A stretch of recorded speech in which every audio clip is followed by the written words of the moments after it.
여호수아 7장 1절에서 15절 말씀을 중심으로 해서 아간을 제거하라라는 제목으로 말씀을 나눌 때 큰 은혜 되시기를 간절히 축원합니다. 자, 하나 먼저 말씀 들어가기 전에 질문을 좀 하나 할게요. 여기서 하나님이 아간이라는 사람을 뽑기 위해서 이렇게 이야기를 합니다. 14절부터 보면은 지파대로 가까이 와라. 그 중에서도 한 지파를 뽑고 또 그 지파에서 뽑힌 그 족속을 또 뽑고 또 그 가운데 또 가족을 또 뽑고 또 그 가족이 뽑힌 가족들이 남자들만 나와가지고 그 다음에 거기서 하나님이 아간을 뽑을 것을 이야기해 주고 있거든요. 자, 그러면은 왜 하나님이 이 방법을 택했을까요? 딱 아이성에서 패하고 난 이후에 그들에게 너희들이 범죄한 것 때문이라고 이야기를 하면서 바로 아간을 딱 지목할 수 있었을 텐데 왜 그랬을까요? 왜?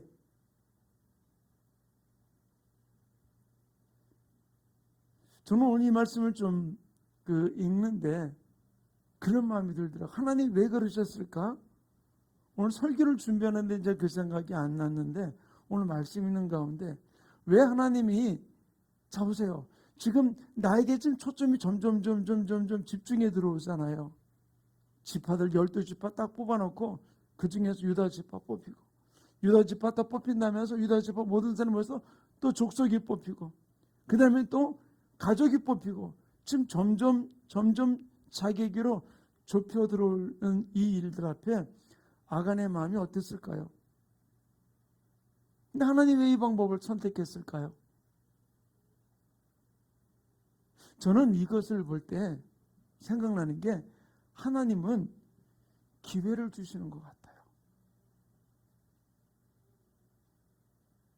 처음부터 하나님이 그 범죄했기 때문에 그를 죽이는 일, 그 가족들, 짐승들까지 다 끌고 가서 돌에 맞아 죽게 만드는 이 일을 하나님이 처음부터 원하셨을까?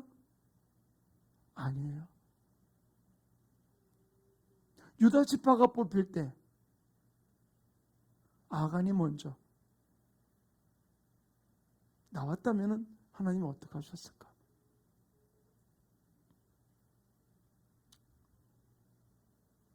사랑하는 성도님,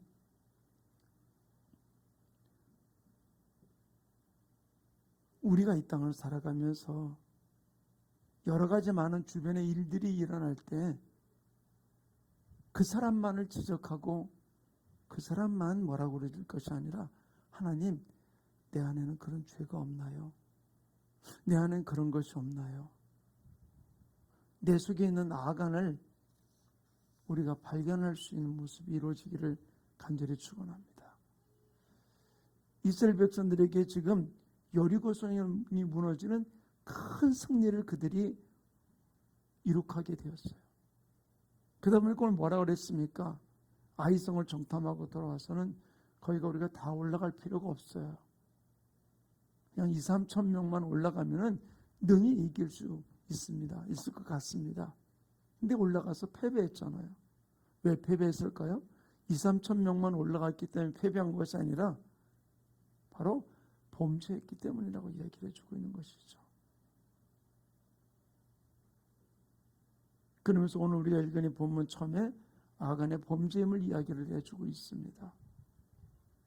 바로 우리 여기서 하나 알아야 될 게 겉으로는 아닌 것 같으면서 음물이 나만을 위하는 은밀한 이기주의가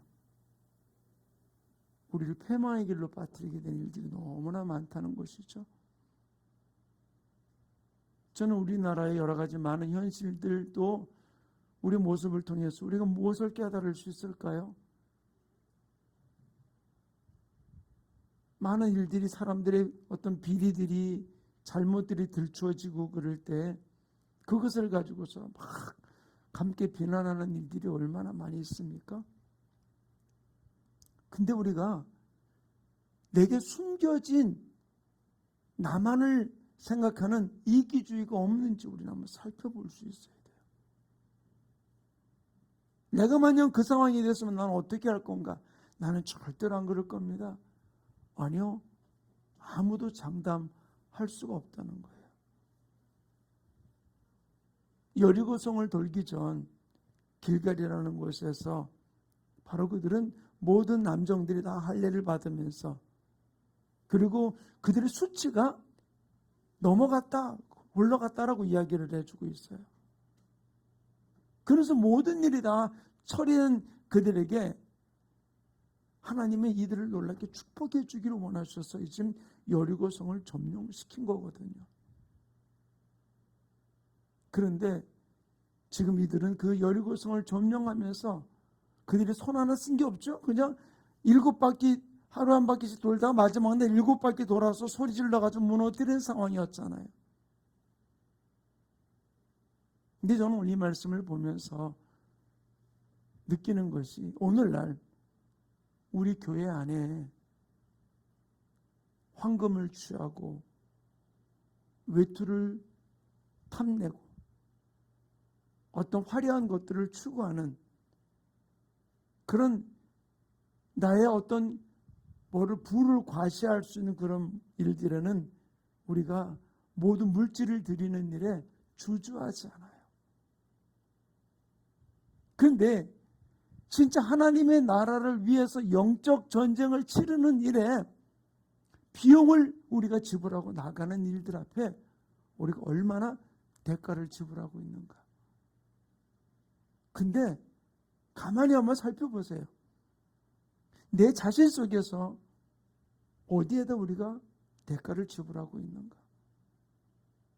나를 위해서는, 내 화려함을 위해서는 대가를 지불하면서 하나님의 나라를 위해서, 영적 전쟁을 치르기 위해서, 복음을 위해서 우리가 얼마나 대가를 지불하고 있는가.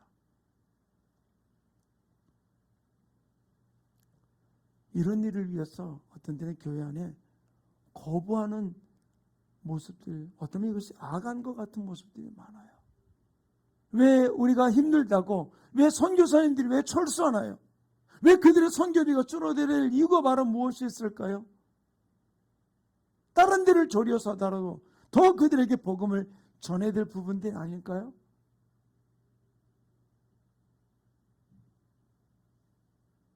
저는 이제 우리가 이 코로나라는 사태를 우리가 바라보면서 우리들 안에서 내 안에 숨겨진 게 무엇이 있는지를 우리가 찾을 수 있고 그것을 우리가 끊고 내려놓을 수 있는 부분들이 일어나야 될 줄 믿습니다. 아간이 처음부터 은금에 흑심을 품고 여리고성을 돌았을까요? 아간이 여리고성을 돌면서, 그리고 여리고성이 무너지고 난 다음에 그 성으로 들어가면서 바로 그 처음부터 여기 내가 좋은 거 있으면 내가 훔쳐야지, 내 것으로 취해야지 라고 하는 그런 마음을 가지고서 여리고성을 돌고 여리고성에 들어갔을까요? 절대로 아니에요. 그는 처음부터 그런 마음을 먹었던 것이 아니었었죠. 근데 그에게 눈앞에 보여진 그 황금 덩어리와 외투에 대한 유혹이 그에게 다가왔을 때 우리는 무엇을 볼 수 있을까요? 왜 아간이 거기에서 넘어가게 됐을까요? 우리 자신을 좀 점검해 봐야 될 부분들이 있어요. 주님이 내 삶에 대한 그 입출금 내역서를 한번, 하나님이 내 통장 거래를 확인해 보여드릴 수 있다면 어떻게 나타날까요?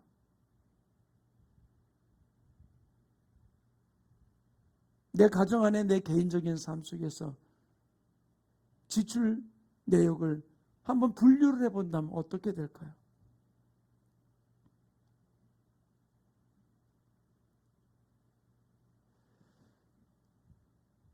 죄송합니다만 그런 얘기들을 해요.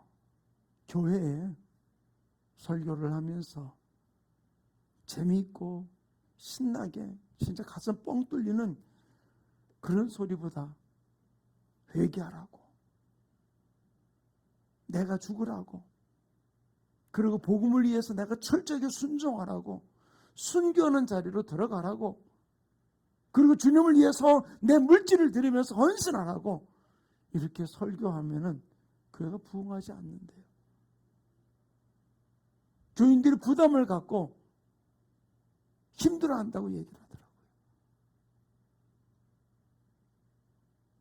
사랑하는 성도님,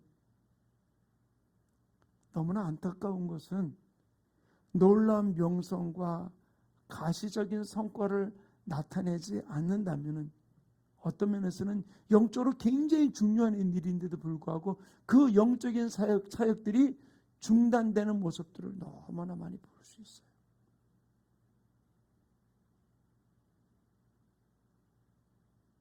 우리 코로나 때문에도 하나의 원인이라고 할 수 있겠지만 우리 세 교회가 모여서 매주 토요일마다 우리 아이들과 함께 찬양하며 집회하며 또 교회마다 음식을 제공하면서 그 아이들과 함께 찬양하고 불렀던 그 일, 주변에서 그래요. 득도 되지 않는 그 일을 위해서 매주 토요일마다 목사님들이 또 수요일마다 목사님 사모님들이 모여서 함께 기도회를 하고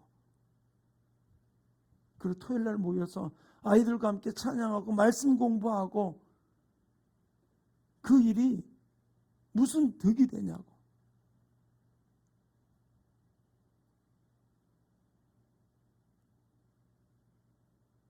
사랑하는 성도님, 우리의 지지를 이럴 때일수록 깨어있어야 될 부분들이 바로 뭐냐면요, 이 땅의 마귀는 우리들을 통해서, 교회를 통해서, 하나님의 사람들을 통해서 십자가가 전달되고 회개의 복음이 증거되고 실수로 예수 그리스도가 유일한 나의 구세주임을 증거하는 이 복음의 놀라운 능력을 무슨 일을 통해서는 희석시키려고 그러고 가로막으려고 그러고 중단시키려고 하는 것이 어둠의 장난이라는 사실을 우리는 분명하게 기억해야 돼요. 저는 다시 기회가 된다면은 이 일을 시작하고 싶어요. 우리 아이들에게 교회가 어떤 곳인지 그들에게 즐거움을 줄 수 있고 진실한 그들 안에 복음을 심어줄 수 있는 그런 일들을 위해서 나가고 싶어요. 우리로 하여금 십자가 복음이 증거되지 못하는 게 우리가 사단이라고 우리가 깨닫기 시작한다면은 우리는 어디에다 초점을 두어야 될지 우리는 분명히 알거든요. 처음에 아까 얘기했듯이 처음부터 아간이 이 일을 계획했을까요? 아니에요.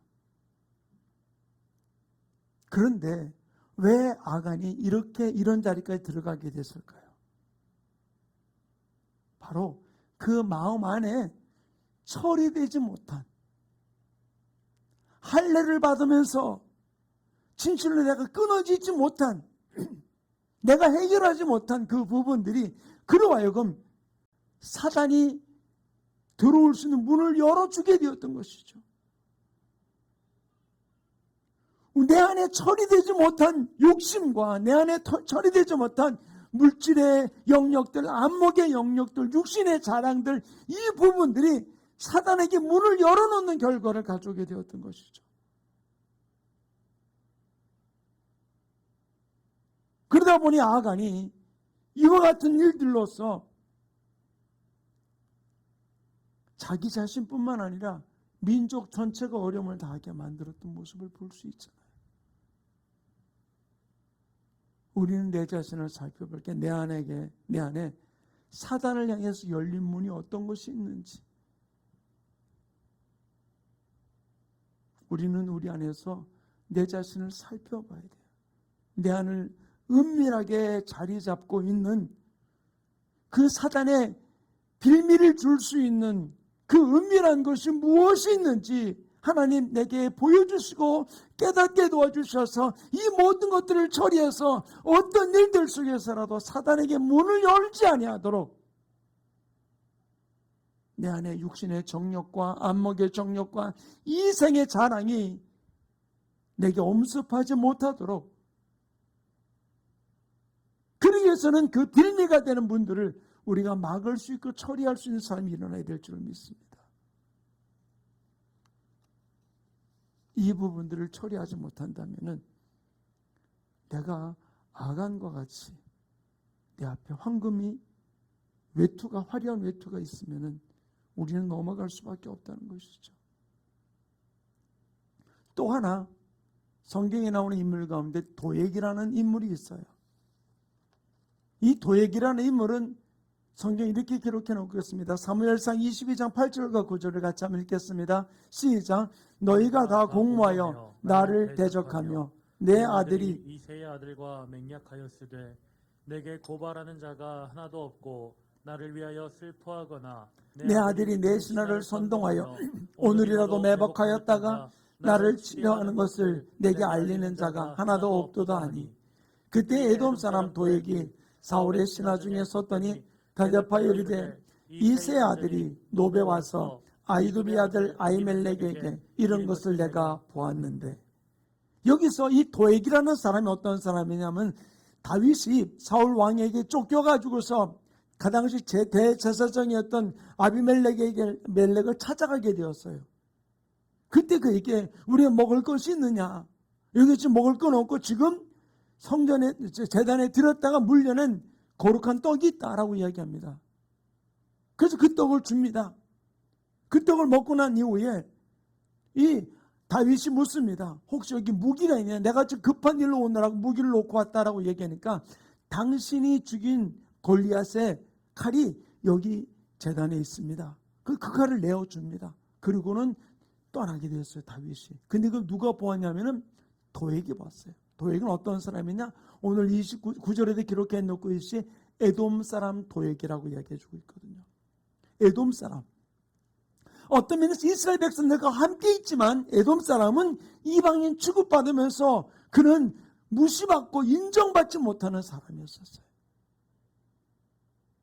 근데 사울 왕이 지금 다윗을 그렇게 잡으려고 혈안이 되는데 자기 아들과 내통하는 것도 알고 있었어요.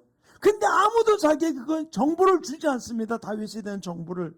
그럼 통분해가지고 이야기하는 겁니다. 너희들이 내 아들과 함께 내 신하와 함께 짝짝꿍이 되어가지고서 나를 죽이려고 이 모든 일을 꾸미는데 아무도 나에게 고발하는 적 없다라고 이야기를 합니다. 그때 이 도액이 이때가 내가 왕에게 인정받을 수 있는 기회다라는 생각 앞에 자기 영웅심, 자기를 드러내기 위해 가지고서 교만한 마음을 가지고서는 이 다윗, 사울 왕 앞에 나가서 뭐라고 얘기합니까? 내가 노베서 아히멜렉 제사장 앞에 나왔던 다윗이 있는 걸 봤다. 그에게 이 제사장이 먹을 것도 주고 무기도 줬다. 칼도, 골리앗의 칼도 내어주었다 라고 이야기를 하게 됩니다. 그래가지고서 가서 이 아히멜렉의 아들 제사장의 자녀들을 죽이라고 이야기합니다. 근데 아무도 제사장을 죽이려고 하지 않아. 왜? 제사장을 손대는 것이 어떤 것인지를 이스라엘 백성들 알고 있었기 때문에. 그때 이 사울 왕이 어떻게 합니까? 도액에게 명령을 해가지고서 도액이 어떻게 합니까? 22절에 나오는 말씀 가지고 이렇게 이야기합니다. 기록해 있어요. 함께 읽겠습니다. 시작. 다윗이 아비아달에게 이르되 그날에 에돔 사람 도액이 거기 있기로 그가 반드시 사울에게 말할 줄을 내가 알았노니 내 아버지 집의 모든 사람이 죽은 것이 나의 탓이로다. 이 아비멜렉의 모든 자손들 제사장 옷을 입은 사람 자녀들까지 해서 85명을 죽게 되었어요. 그리고 이 한 사람 도망쳐 나왔던 아비아달이 다윗에게 왔을 때 다윗은 알고 있었던 것이죠. 그때 그 도액이 내가 이럴 줄 알았다. 내가 만약 그때 도액을 처리했다면은 제사장 85명이 죽지 않았을 거예요. 이 도액에 자기를 드러내려는 명예심, 영웅심, 높아지려는 그런 마음이 결국 어떻게 했습니까? 사울 왕에게 고자질함을 통해 가지고서 제사장 가족 85명이 죽는 끔찍한 일이 벌어지게 되었던 것이죠. 내 안에 아주 조그만 것, 어떤 때 내가 무시했던 어떤 조그만 것들이 바로 나로 하여금 어떤 기회가 될 때마다 그것이 내 속에서 올라와서 하나님 앞에 범죄를 저지르고 대적하게 만드는 일을 만들고 있는 모습을 볼 수 있어요. 우리는 내 안에 아주 조그만 욕심과 시기와 질투와 육신의 정욕과 안목의 정욕과 이생의 자랑의 요소가 발견된다면 우리가 할 일은 바로 무엇입니까? 즉시 그것을 십자가 앞에 내어놓고 처리해야 돼요. 하지 않는다면 어떤 일이 벌어질까요? 그것쯤이야. 이게 뭐 어떨까? 대수롭지 않게 어떤 그것들이 어떤 일을 벌리게 만들어 놓습니까? 이것이 이스라엘 백성들에게 보여주는 놀라운 일들인데, 이스라엘 백성들이 여호수아를 통해서 가나안 땅을 정복하다가 그들은 마지막 전쟁을 마치면서 이렇게 이야기합니다. 여호수아 11장 22절 우리 같이 읽겠습니다. 시작. 이스라엘 자손의 땅에는 아낙 사람들이 하나도 남지 않았고 가사와 가드와 아스도세만 남았다. 여기서 말했으니까 가사와 가드와 아스도세만 남았다라고 이야기해주고 있어요. 근데 성경은 뭐라 어떻게 기록해 놓고 있느냐? 여호수아 11장 23절 한번 볼까요? 함께 읽겠습니다. 시작. 이와 같이 여호수아가 여호와께서 모세에게 말씀하신 대로 그 온 땅을 점령하여 이스라엘 지파와 구분을 따라 기업으로 주매 그 땅의 전쟁이 그쳤더라. 남았다라고 이야기하고 바로 이어서 말하니까 전쟁이 그쳤다라고 이야기했어요. 아니 이게 남아있는데, 가사와 가드와 아스돗이 남아있는데 뭐라고 얘기해요? 전쟁이 그쳤다. 남아있는데 전쟁이 그쳤다라고 얘기하는 것이죠. 이 가사와 가드와 아스돗이 남았는데 그 전쟁이 그쳤다. 이게 있을 수 없는 일이죠. 근데 이스라엘 백성들에게 남았던 가사와 가드와 아스돗이 어떤 일을 저지릅니까? 사사기 16장 21절을 같이 읽겠습니다. 시작. 블레셋 사람들이 그를 잡아 그의 눈을 빼고 끌고 가사에 내려가 노줄로 매고 그에게 옥에서 맷돌을 돌리게 하였더라. 바로 삼손의 모습을 이야기를 해주고 있어요. 그 삼손이 붙들려 가지고서 두 눈이 뽑히고 어떻게 됐다고요? 가사에 내려가서 바로 맷돌을 돌리는 일을 하게 만들었어요. 바로 이것쯤이 하고 남겨놓았던 가사가 어떻게 했다고요? 삼손이라는 사사의 두 눈을 뽑고 맷돌을 돌리는 사람으로 만들어 놓았던 것이죠.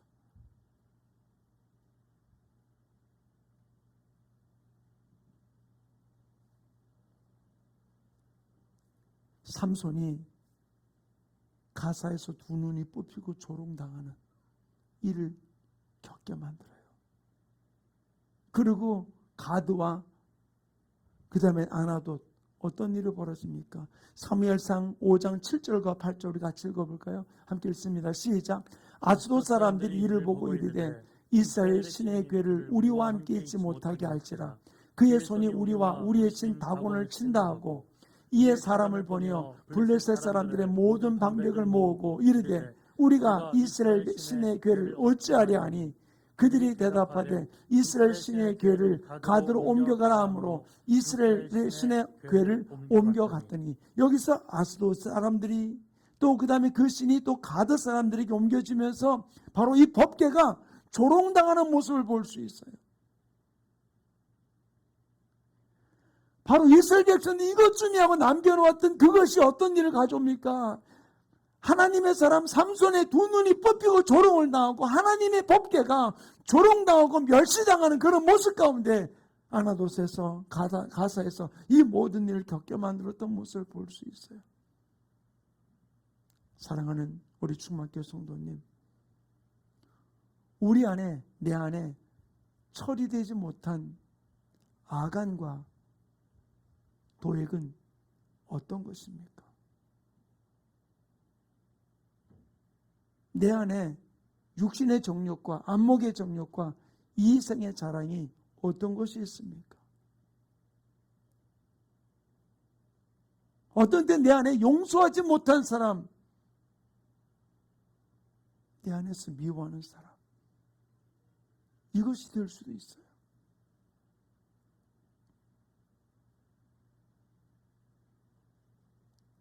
우리 안에 처리되지 않은 이 아간과 도액, 이를 빌미로 한 육신의 정욕과 안목의 정욕이 내 안에 없는 척 내 안에 위장하고 숨어서 숨을 죽이고 천사의 모양으로 내 앞에 숨어 있지는 않습니까? 우리는 그것을 하나님 발견하게 해달라고, 그래서 그것을 처리하게 해달라고 우리 주님 앞에 기도해야 돼요. 사람이 힘들면은 점점 내 삶 속에 본성이 올라와요. 여러 가지로 힘들고 어려운 일이 겪을 때 내 안에 숨겨졌던 이 부분들이 천사의 모양과 같이 숨겨져 있던 은밀하게 비밀이 숨겨져 있던 이것들이 점점 그 정체를 드러나면서 하나님의 십자가 복음 앞에 나가지 못하게 만드는 일들이 일어나게 되는 것이죠. 그러면 이것들을 우리가 처리하지 안 되는 거예요. 위축돼 점점 나를 압박해오는 것 같은 일들 앞에 하나님이 12지파를 놓고 한 지파를 뽑게 만들고 또 유다 지파를 뽑고 그 중에 한 가족을 뽑게 만들 그때에 아간이 먼저 자기 자신을 드러내지 않고 그대로 숨어있다가 결국은 그 가족이 뽑히고 남자들이 뽑히고 그 남자들 가운데 아간이 주목되면서 그의 모든 가족들이 죽음을 맞게 되는 모습을 볼 수 있잖아요. 내 주변에 여러 가지 환경들이 나를 엄습해 올 때 우리 여기서 알아야 돼요. 하나님의 안에 숨겨진 것이 무엇이 있는지, 내가 주님 원하지 아니하는 육신의 정욕과 안목의 정욕과 이성의 자랑이 무엇인지 있다면 이것을 하나님 깨닫게 하여 주시옵소서. 드러내게 하여 주시옵소서. 이것을 처리해서 사단의 문을 여는 일에 문을 열지 아니하도록 이것을 처리할 수 있게 나를 붙들어 달라고, 하나님의 분별력을 달라고, 지혜를 달라고. 평안할 때는 아무도 몰라요. 누가 천사인지 누가 악마인지 구분도 할 수 없어요. 그러나 문제를 겪고 나면은 반석 위에 집을 지은 자와 모래 위에 집을 지은 자가 금방 구분이 되듯이 내 안에는 어둠도 마찬가지로 드러나게 돼요. 하나님, 이것을 깨달을 수 있도록 내 눈을 열어주시옵소서. 내 마음을 열어주시옵소서. 우리 사람 조용하게 눈을 좀 감고 하나님 앞에 기도하는 시간을 좀 갖기를 원해요. 하나님, 내 안에 숨겨진 이 부분들이 있다면 깨우쳐 주시옵소서. 오늘 말씀을 들으면서 내 안에 없는 것 같이 있는 육신의 정욕과 안목의 정욕과 이성의 자랑이 있다면 그것을 발견할 수 있도록 내 눈을 열어 주시옵소서. 내 마음에 주님 빛 비춰 주셔서 주님과 동행하는 아름다운 삶이 이루어지게 나를 깨우쳐 달라고. 오늘 말씀을 기억하시면서 우리가 주님 앞에 기도하는 시간 갖기 원합니다. 우리 함께 기도하겠습니다. 사랑이 많으신 하나님 아버지, 오늘 말씀을 통해서 귀한 것을 깨우쳐 주신 주님, 오직 주님 말씀 안에 붙들리게 되는 귀한 삶 역사 이루어질 수 있도록 능력과 권능으로 온전히 붙들어 주셔서 내 안에 숨겨진 아간을, 내 안에 숨겨진 아버지 도액을 아버지 발견하게 도와주시옵소서.